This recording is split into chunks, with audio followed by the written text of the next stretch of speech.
Bismillahirrahmanirrahim. Assalamualaikum warahmatullahi wabarakatuh. Alhamdulillah wa syukurillah, salatan wa salaman ala rasulillah, amma ba'd. Senang sekali rasanya kembali berjumpa dalam materi pembelajaran fikih untuk MTS kelas 8 yang merupakan kelanjutan dari materi sebelumnya, yaitu sujud syukur. Sebelum saya masuk pada materi ini, mari kita bersama-sama berdoa. Semoga apa yang akan kita pelajari nantinya Allah memberikan pemahaman yang baik serta memberikan kemudahan dalam melaksanakan ibadah tersebut. Bismillahirrahmanirrahim. Rabbi zidna ilman warzuqna fahman.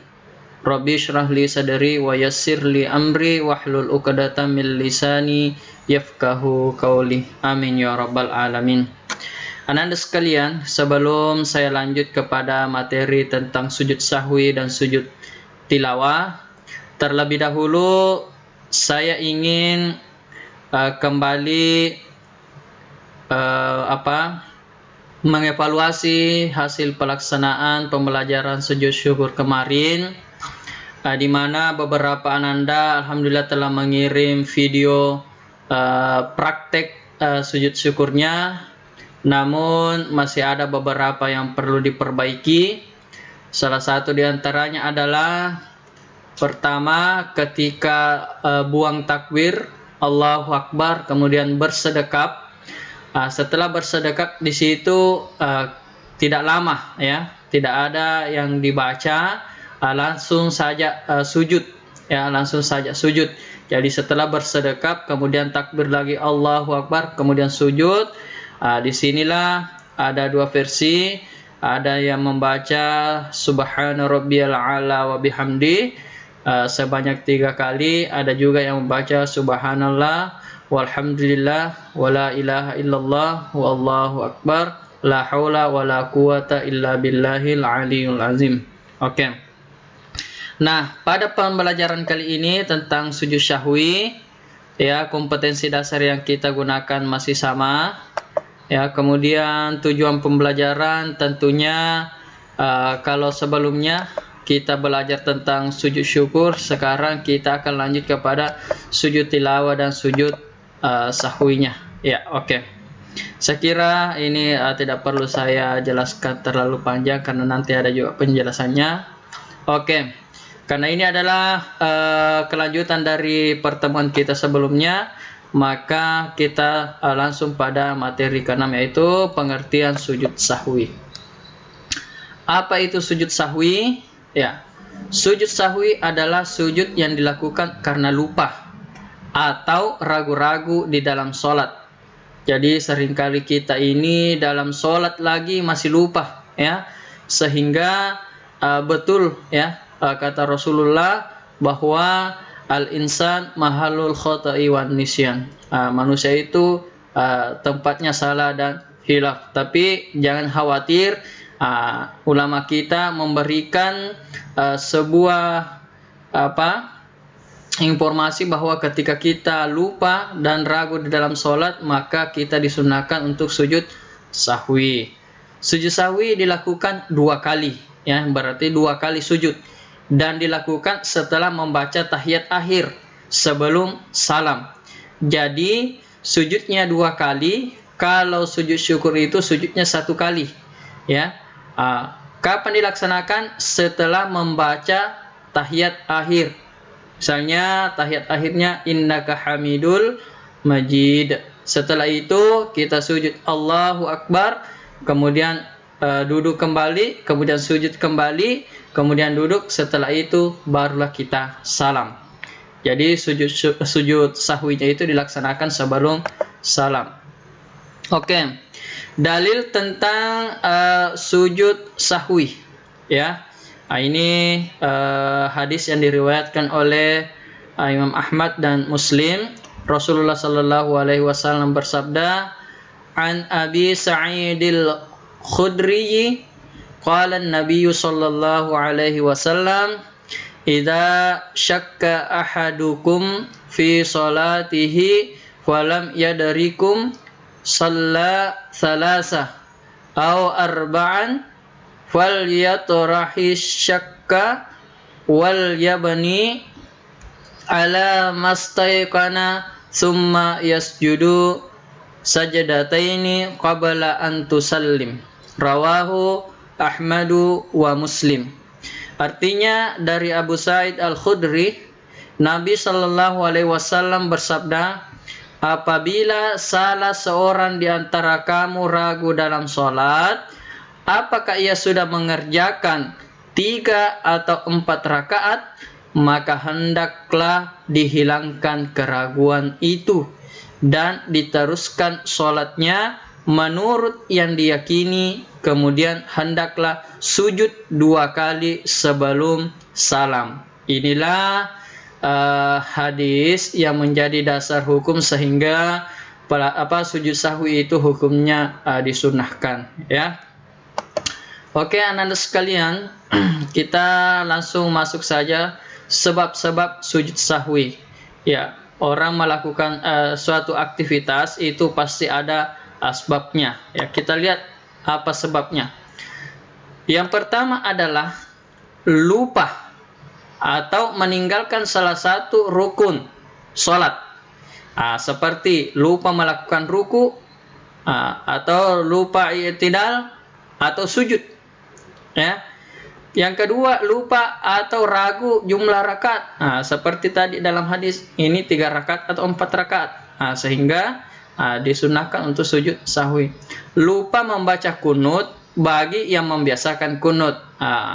Ini kita ada yang melaksanakan kunut, ada pula yang tidak. Bagi yang membiasakan kunut, misalnya pada subuh Jumat atau pada 16 malam ke-16 Ramadan sampai terakhir, itu biasanya kita laksanakan kunut. Kalau tiba-tiba kita lupa, ya, lupa kunut, maka disunahkan untuk sujud sahwi. Kemudian lupa melakukan tasyahud awal, ya. Misalnya sholat maghrib setelah 2 rakaat sujud, tiba-tiba langsung berdiri, lupa untuk tasyahud awal, sehingga pada saat itu disunahkan untuk sujud sahwi. Kelebihan atau kekurangan dalam jumlah rakaat, lebih rakaatnya atau kurang tanpa unsur kesengajaan, sehingga disunahkan untuk sujud sahwi.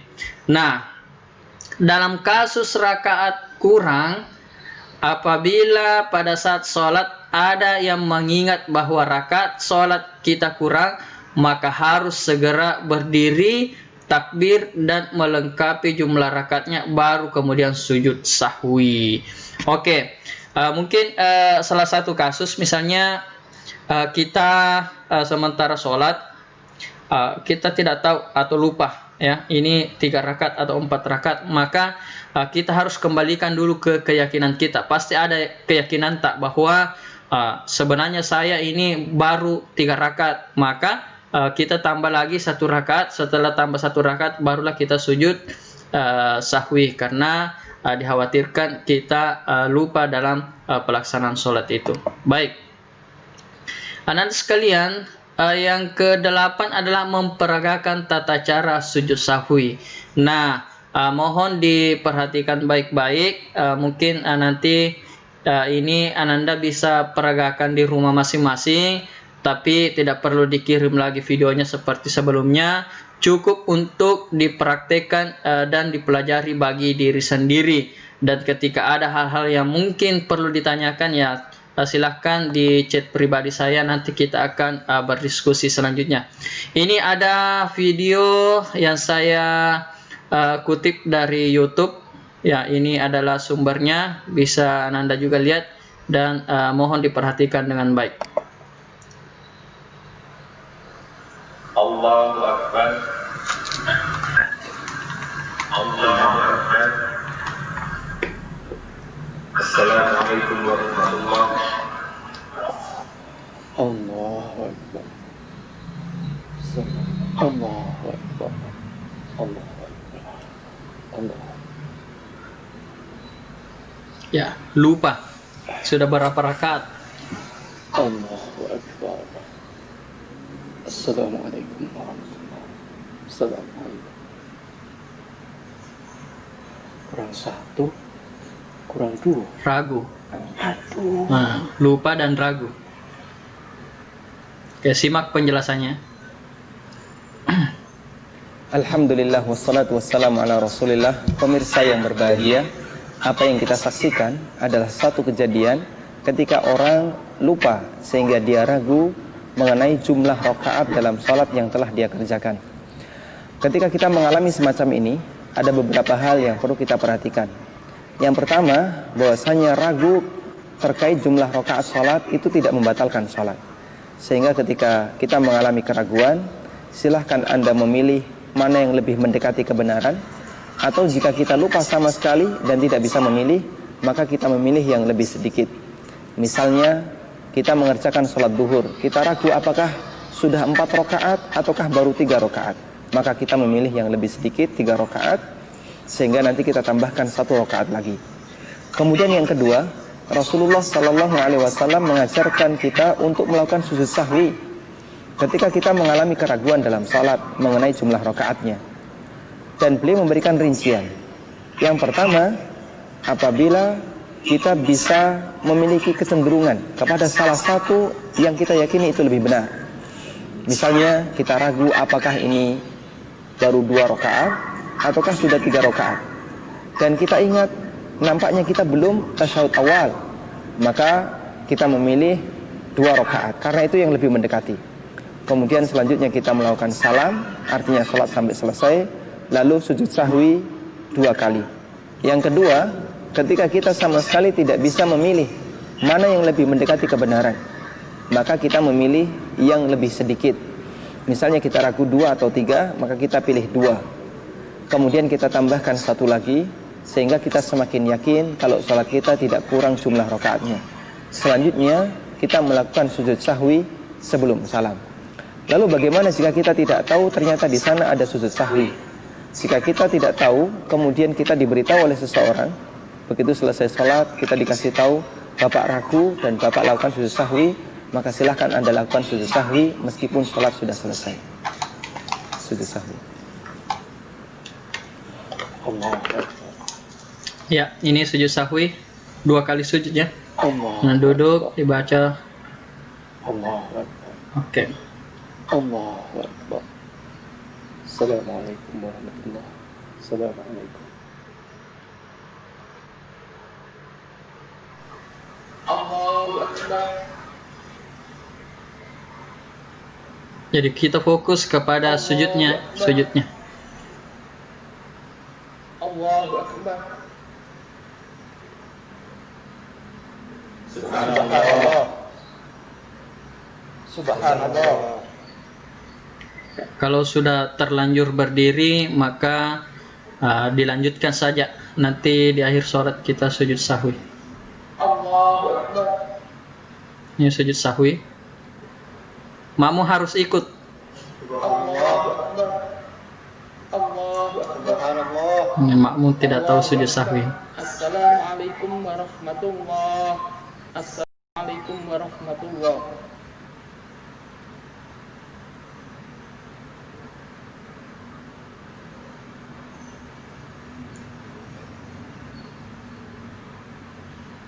Alhamdulillah wassalatu wassalamu ala rasulillah. Pemirsa yang berbahagia, adegan yang baru saja kita saksikan adalah salah satu di antara contoh bagaimana ketika orang tidak paham tentang sujud sahwi dalam sholat berjamaah. Apa yang dilakukan oleh imam dan apa yang dilakukan oleh beberapa makmum sudah benar. Ketika imam sujud sahwi, makmum yang lain ikut sujud sahwi. Namun ada satu makmum yang dia tidak paham kalau itu sujud sahwi. Sehingga ketika imam melakukan sujud sahwi, makmum menyangka bahwasanya ini kesalahan. Sehingga dia ingatkan dengan mengucapkan subhanallah. Dan terkait sujud sahwi dalam sholat berjamaah, kaidah yang berlaku bagi makmum adalah ketika imam melakukan sujud sahwi sebelum salam, maka makmum juga ikut sujud sahwi bersama imam. Karena makmum harus mengikuti imam.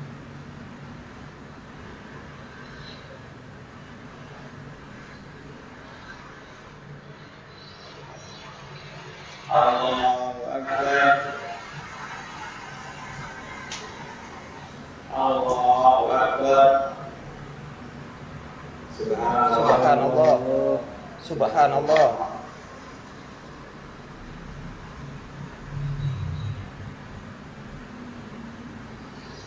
Alhamdulillah wassalatu wassalamu ala rasulillah. Pemirsa yang berbahagia, apa yang kita saksikan adalah salah satu di antara contoh kejadian terjadinya perbedaan pendapat antara imam dengan makmum. Imam lupa melakukan tasyahud awal dan makmum mengingatkan dengan ucapan subhanallah, namun imam tidak mengikuti apa yang disarankan oleh makmum dan dia tetap berdiri. Bagaimana kesimpulan yang tepat tentang masalah ini? Yang pertama, tentang orang yang lupa tasyahud awal.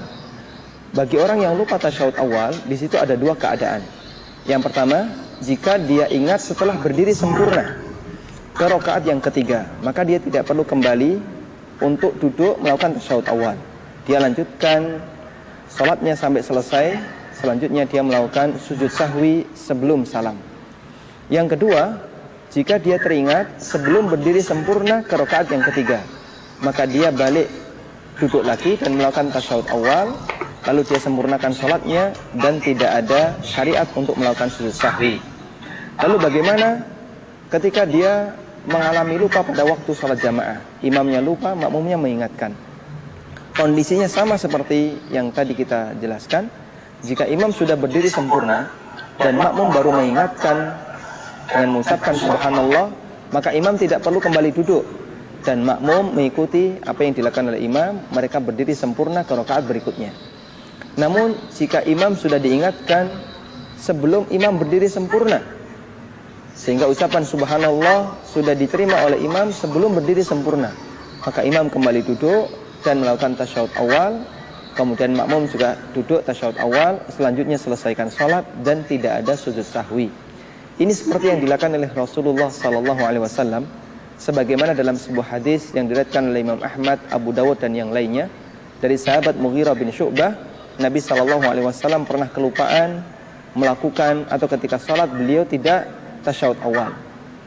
Lalu beliau berdiri, para sahabat mengucapkan subhanallah dan beliau perintahkan kepada para sahabat untuk ikut berdiri. Kemudian beliau lakukan sholat sampai selesai. Setelah itu beliau melakukan sujud sahwi sebelum salam dan diikuti oleh para makmumnya, oleh para sahabat.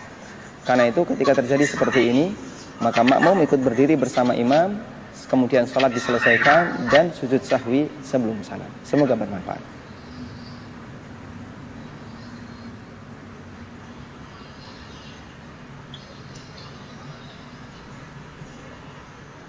Oke, Anda sekalian, saya kira video ini sangat jelas mengajarkan ke kita tentang bagaimana itu sujud sahwi. Baik, kita lanjut pada materi berikutnya. Kesembilan adalah hikmah daripada sujud sahwi. Nah, apa hikmah yang akan kita peroleh pada saat kita melaksanakan sujud sahwi? Yang pertama adalah manusia tidak boleh berperilaku sombong dan angkuh, karena manusia adalah tempatnya salah dan lupa. Yang kedua adalah orang yang berbuat salah, khilaf dan lupa harus memohon ampun kepada Allah dengan membaca istighfar astaghfirullahal-azim. Yang ketiga adalah dengan mengetahui kelemahan manusia, maka hendaknya kita lebih mudah meminta atau memaafkan. Jangan justru kita merasa lebih benar padahal sudah salah. Oke. Yang selanjutnya adalah pengertian tentang sujud tilawah. Jadi tadi sujud sahwi saya kira sudah selesai, kita lanjut kepada sujud tilawah. Apa itu sujud tilawah? Saya kira ini sudah tidak asing lagi bagi kita, semuanya sudah sering ya melaksanakannya. Sujud tilawah adalah sujud yang dilakukan karena membaca ayat-ayat sajadah dalam Al-Quran ketika sholat maupun di luar sholat. Baik pada saat membaca, menghafal sendiri, atau pada saat mendengarkannya. Intinya begini, ketika sujud syukur tadi itu dilaksanakan di luar sholat. Kalau sujud sahwi dilaksanakan di dalam sholat, tidak boleh di luar sholat, ya. Nah, sementara sujud tilawah ini dilaksanakan baik di dalam sholat maupun di luar sholat. Oke. Nah, dan sujud tilawah ini dilaksanakan baik dalam sholat, membaca Al-Quran, menghafal Al-Quran, atau hanya mendengarkan. Ya, nah, ini disunahkan. Oke. Apa dalilnya? Rasulullah sallallahu alaihi wasallam bersabda, "Ani bani Umar anna Nabiyya sallallahu alaihi wasallam kana yaqra'u 'alaina al-Qur'an fa idza marra bis sajdati kabbara wa sajadana ma'ahu." Rawahu Tirmizi. Artinya dari Ibnu Umar, sesungguhnya Nabi Shallallahu Alaihi Wasallam pernah membaca Al-Quran di depan kami. Kemudian bacaannya sampai pada ayat sajadah, beliau takbir lalu sujud, maka kami sujud bersama beliau. Inilah salah satu dalil sehingga disunahkan untuk melaksanakan sujud tilawah. Nah, syarat dan rukun sujud tilawah kita lihat. Ya, yang pertama adalah sujud tilawah itu harus suci dari hadas dan najis. Kemudian menghadap kiblat dan menutup aurat. Adapun rukun sujud tilawah, yang pertama adalah niat, kemudian takbiratul ihram, kemudian sujud satu kali dengan diawali bacaan takbir. Kemudian duduk setelah sujud dengan tumakninah tanpa membaca tasyahud, kemudian salam. Oke. Selanjutnya adalah syaratnya. Oh, ini sudah tadi ya. Kita lanjut tata caranya. Oke, sujud tilawah dilaksanakan di luar sholat. Pertama adalah berdiri menghadap kiblat. Kemudian berniat melakukan sujud tilawah ini dalam hati, kemudian takbiratul ihram, kemudian sujud satu kali.